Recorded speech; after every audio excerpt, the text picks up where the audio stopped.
Well, here they are. We have the two commentators and presenters of RCGP. We have Keenan, Lefty the Great White from the No Name RC podcast, the bad boy of RC. And we also have Nick Daman from all over. You know Nick. Yes, and all over you the know place. Keenan, to be fair. I'm practicing my Jubilee wave. Yeah, it's too late for that. The Jubilee's done now. We're quite bored. We're very bored of the Jubilee. Keenan, did you celebrate the Queen's Jubilee? I did not, but God save the Queen. God save the Queen, well, indeed. She's 95. He's doing a good job. She's had a good innings. She can get. We're here to talk about RCGP with these two fine fellows who commentated every single lap, be it RC2 or RCGP, and they did that in South Carolina, and they're going to be doing it again in 1 week from now when the RCGP Rush opens our live stream to our House of RC media package viewers on Event 2 at Team Osby Raceway. I'm excited. Are you guys excited? Always excited, you know. Massively. Super excited. Okay, that's good. Let's just recap very, very briefly on where we're at. Rounds 1 and 2 are complete. Round 1 was run by Joe Bornhorst and round 2 by David Ronefalk. Two fantastic victories from two great characters. It's all about the teams, though. The top team in the standing is S-Works with 65 points, followed by Team Associated. They didn't bring any individual wins of their own, but they brought exactly what Associated needed, Scuderia Scampi Rosso, which was the consistency to keep them up in the standings into position 2 in time for their top man, Davide Ongaro, to take over the reins in Italy, his home country, where he'll be joined by Frenchman Tom Robin. We'll get a little bit more into the teams and the drivers who we expect to see, but we continue down the standings. Team Associated, Scuderia Scampi Rosso in second. Third place, hot on their heels, is the new factory team, Mayarko, comprising of David Ronefalk and Hampus Berg.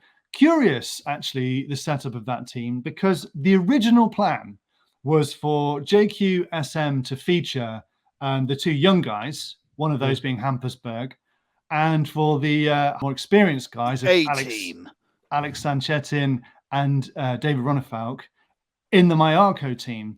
Although what happened, as we know now, JQ had to stand in. So things got mixed up a little, and Hampus moved up to the Mayarko team. Hello, I'm Hampus Berg and driving for Mayarko factory team. Why do you think Hampus is not moving back to the JQSM team? Because what we have now is David Ronefalk and Hampus Berg sticking with the Mayarko team, and Alex Sanchetin and JQ in the JQSM team. So he's kind of spreading out the experience there. Why do you think he's doing that? You might know, Lefty. Well, you know JQ very well. Well, I think the original plan of RCGP was for each team to send the same people to each race. So, unfortunately, Zancatin, I know everybody says his name is Zanchetin, but his name is Zancatin, or how they say it in Italy.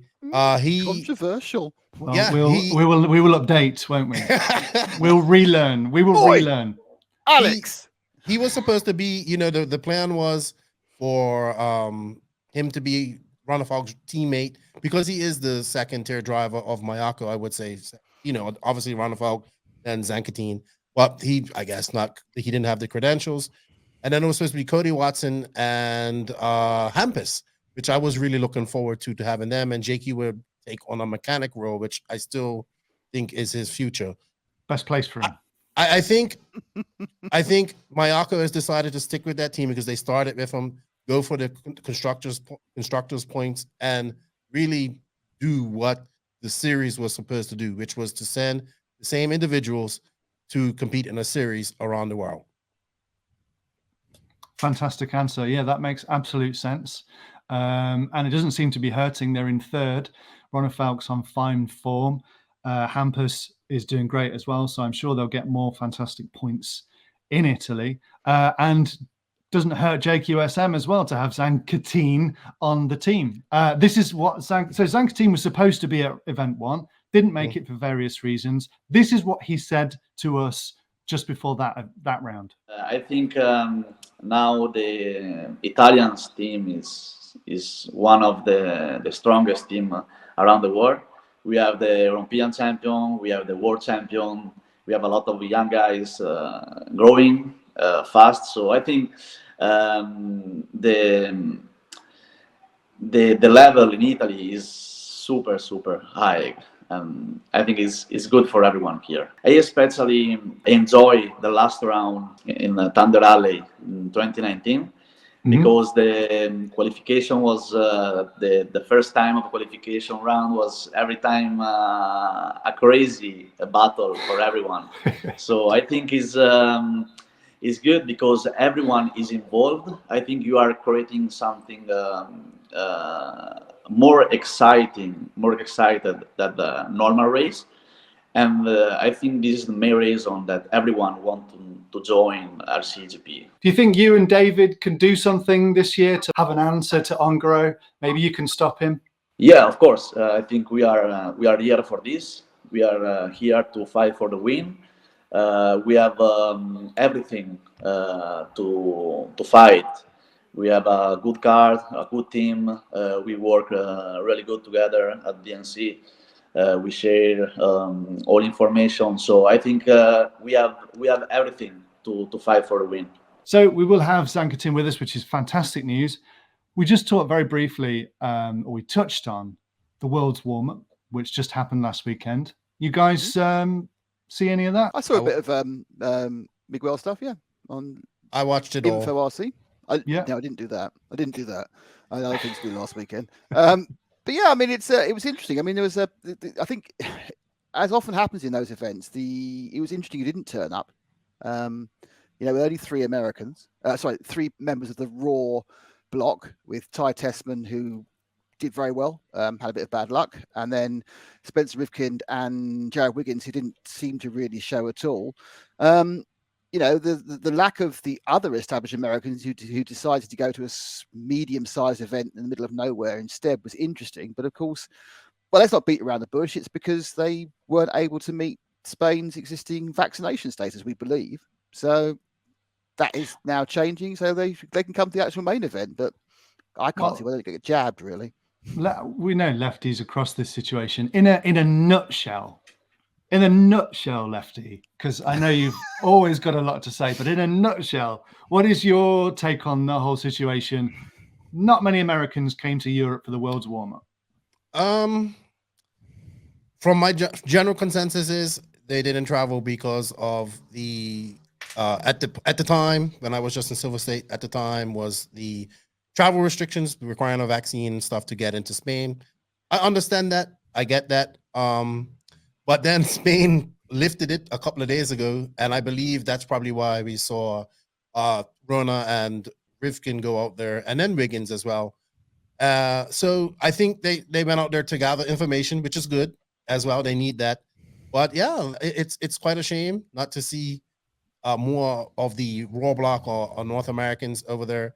Does that mean that they will not feature in the main? I don't think that. Or in the mains in the worlds, I don't think that's the case. I think the cream will always rise to the top, and the fast guys will be fast. But I think at the end of the day, you have to say to yourself, if you don't win that worlds, did you do everything possible to win it? And if you didn't attend the warm-up, that you did not do everything possible to win it. That's my opinion. Very well said.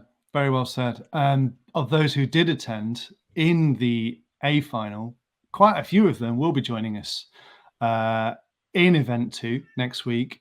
A similar situation, the Americans aren't really showing, which is a real shame. How great would it be for S-Works to have Joe? Joe Bornhorst, USA, S-Works. Yes, because, I mean, Joe was good on RCGP. He was witty. His comments were good. And he said what I think, and you know what? I think he enjoyed being able to be himself. And it would have been great for him to go to Italy.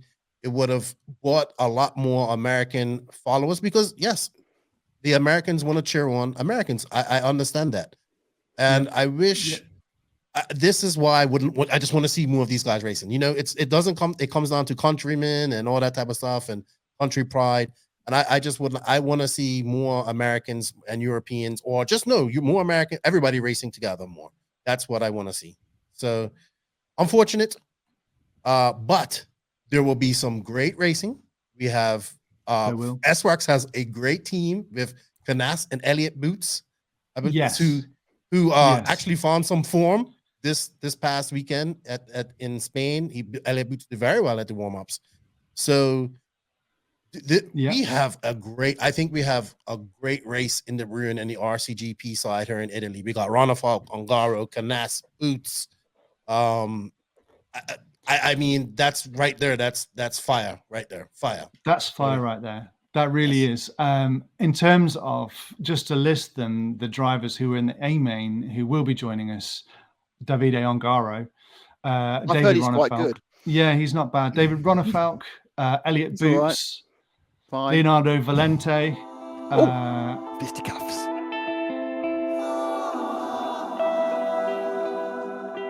I'm not ashamed to admit I deliberately took him out. Yes, I did. Yes, Juan Carlos Canas, hot off his European Championship Don't win forget, at Hoodie Arena. RC in is life. e-buggy.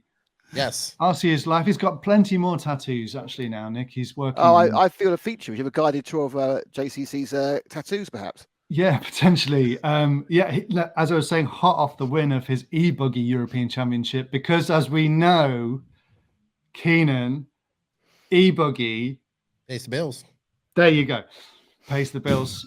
So, and it did for him. It did for S-Works. But what's also cool is that S-Works did fantastically last time RCGP was in Italy. So in season 1.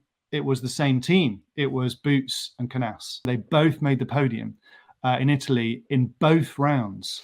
They actually swapped places on the podium, either side of Ongaro. They did the dance of anyone who could get on the podium because you can't get the top spot because it's Ongaro. Will that be the case this time? I don't know. But what we know is S-Works, fantastic first event for them this season, and they are going to be very, very hard to beat with Elliott and Canas. Very, very different characters, Elliott and Canas.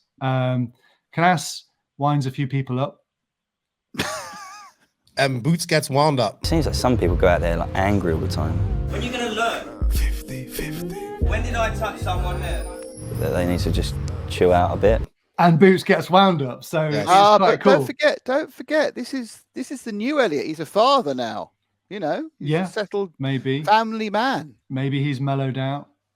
Maybe he has mellowed out. I think Canas is probably one of the most underrated RC drivers in the world at the moment. I really think he has a chance to win the world championship this year. Absolutely.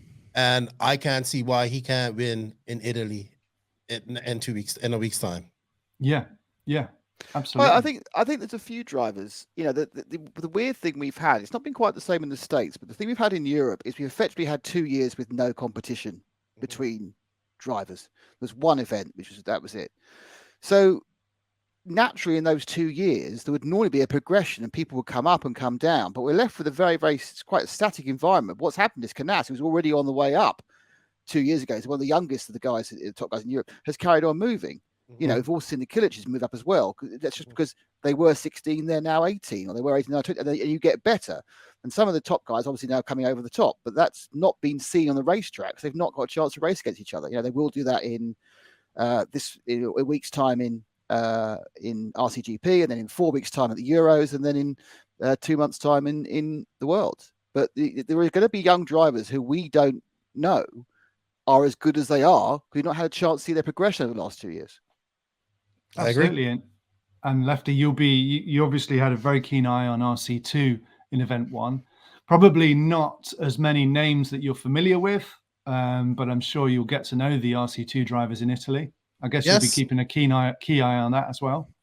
Yes, and also the RC2 gave us some great entertaining racing in USA, both rounds, and I think it's the perfect breeding ground for youngsters, or I would say youngsters, because if you look at RC2 from South Carolina, I think the top 5 are all on like under 21 or 21 and under.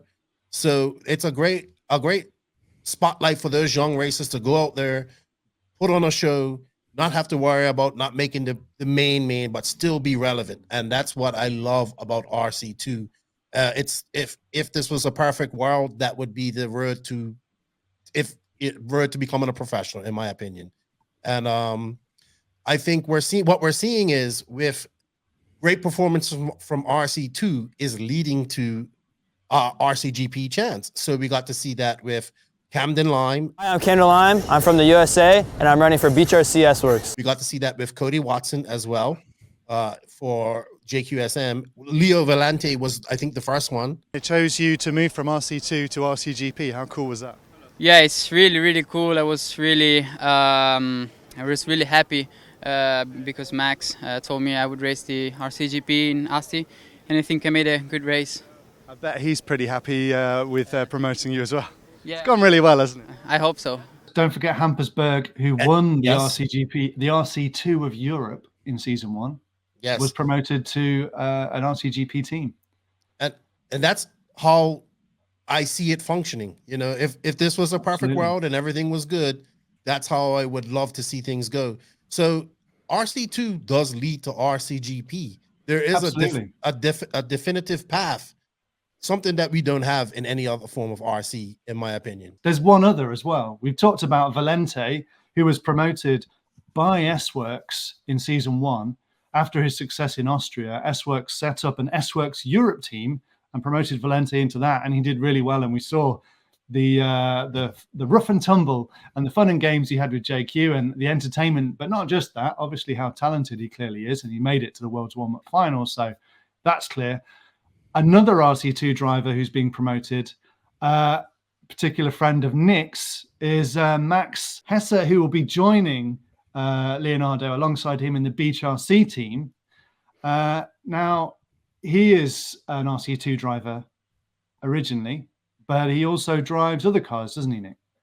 Yeah, he's an aspiring professional racing driver. He's part of the he's not just some bloke who's knocking about. He's part of the official BMW Junior team. So he actually lives just outside the Nürburgring in the BMW Junior team house, which sounds very exciting.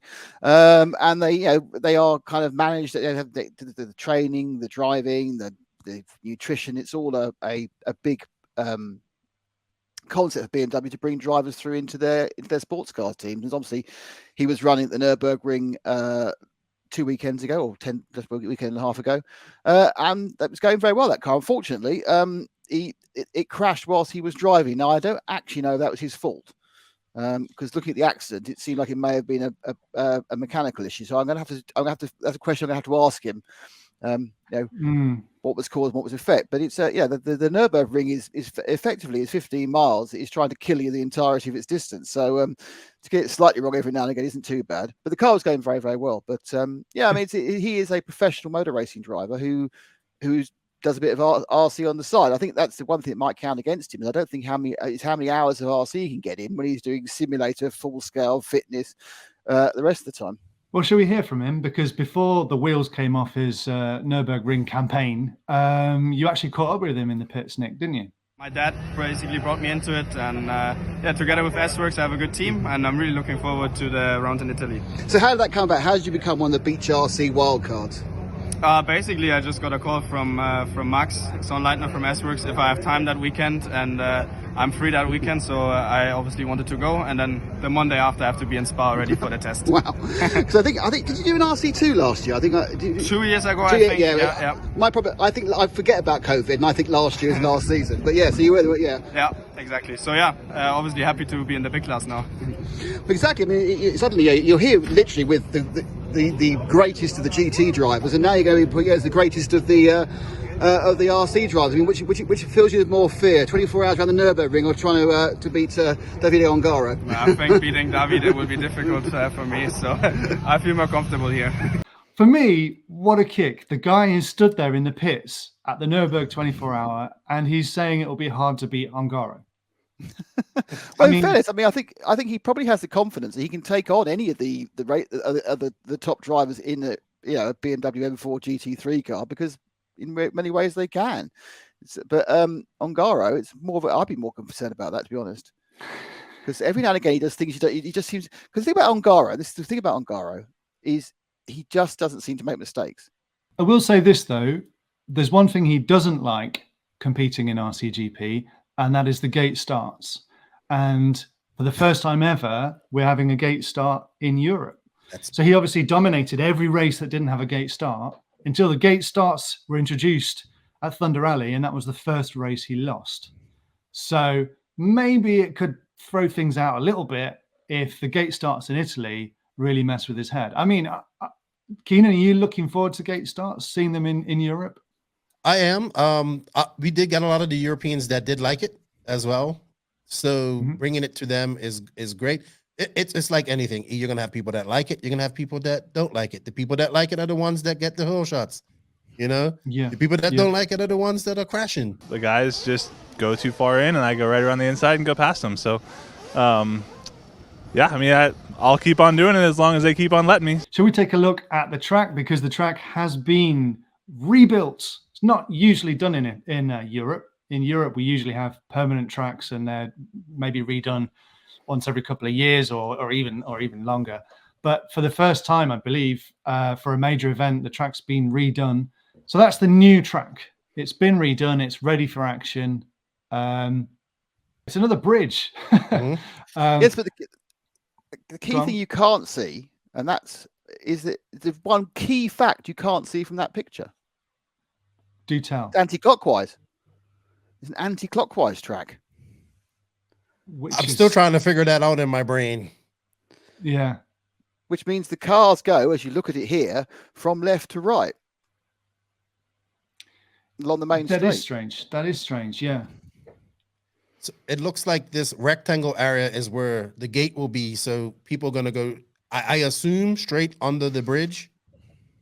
That's the best way I would see to happen, under the bridge. For me, that's madness, isn't it? Or is that like from a gate start, which is chaotic, to under the bridge, which is impossible to marshal? So it's like you lose the race in the gate start, but you also lose the race by being wedged under the bridge, and no marshal can get to you because there's chaos underneath there. So is it going to make drivers even more sensible, knowing I've got to get through the gate start and I've got this kind of funnel of the bridge, which is really hard to get marshaled from? Like, is that a really smart move or a crazy move? It's JQ, so it's probably crazy. Well, Keenan, what do you reckon? It's similar to motocross. So supercross, motocross, when they start, it's a wide gate that then funnels down to a corner usually. So what guys are going to have to do, they're going to have, if we're correct and it goes under the bridge, they're going to have to make a decision. Like, they're going to have to start going in because it narrows down to go under that bridge. And if you're wide, you're going to like jump over the bridge or get crashed under there. It's going to be difficult. But I mean, that's what this is supposed to be. It's supposed to be difficult. It's supposed to test these RCGP drivers because they are the cream of the creme of the creme, the top of the tier. It shouldn't phase them what's on a track. They just need to figure out how to maneuver around it. Now, maybe for the RC2 people, newer people, maybe a little bit difficult, but I think we have to wait and actually see, because one thing I've learned when it comes to JQ and things like this and whatever, usually there's a method to the madness. So we'll see. We'll see how it goes. It's going to be interesting. We can go one better than that. Shall we look at the track in action? Because the team at Osby Raceway have actually just put a buggy on there to test it out. So Team Osby now over the double to the back of the circuit, right at the far end there. It's a short shoot now for a sharp left-hander over a condensed double. Coming bound back in front of the rostrum. I think this is a triple. Yeah, low triple followed by a double. And then obviously the right-hander before they have a nice bit of flat section here. Flat out. They have to fly right over the gate. Fly, my pretties, as they'd say in Wizard of Oz. And then spin back tight underneath the bridge where the gate start will be. Power up and over. Hopefully where camera 2 is going to be. And then you sweep round with other lovely fishtail swoop of dust going round and past the broadcast centre and over the start-finish line. That's a lap of the Osby team circuit. That's going to be good. Am I still employed then? That was adequate. Yeah. Oh, adequate from you is like hurrah from anyone else. Marvellous. Adequate. Indeed. Didn't swear either. I think there's a lot to look forward to. I think next week is going to give us an absolutely fantastic RCGP event. Yes. Thanks to everyone for tuning in to RCGP's Inside Track. We will see you for RCGP's Rush. If you want to watch it, you need to go to House of RC and subscribe to the media package. That's the way to watch it all live. The Rush will be free, so you can watch that. And you can watch everything else perhaps in a month or so after the event. But if you want to watch it and join us and be with us, then you need to go to houseofrc.com/media and get subscribed to that media package, because we want to have you with us, don't we, guys? We want them with us. Oh, yeah. The more the merrier. The more the merrier. Fantastic turnout of subscribers. Bold. We were surprised, bowled us over how many subscribers we got for the first event. And we know we're going to get even more for event 2. So it's going to be a fantastic event. Guys, thanks for your time. And thank you, Lefty. Thanks, Lefty. We'll see you in 1 week from today. Goodbye. Yes. Bye. If you want to watch RCGP, you need House of RC's media package. And signing up is easy. Just go to houseofrc.com/media. Then, if you're not a member of House of RC, you just need to join, and it's free. Once you're signed up for House of RC, go to the media page, and here you can choose between $14.99 a month and $99.99 for the season. And if you have a PayPal account, even easier. If not, don't worry, you can pay with a credit or debit card. Simply enter your details, submit, and you're in. All the RCGP action you could ever want to see right here at House of RC's media package.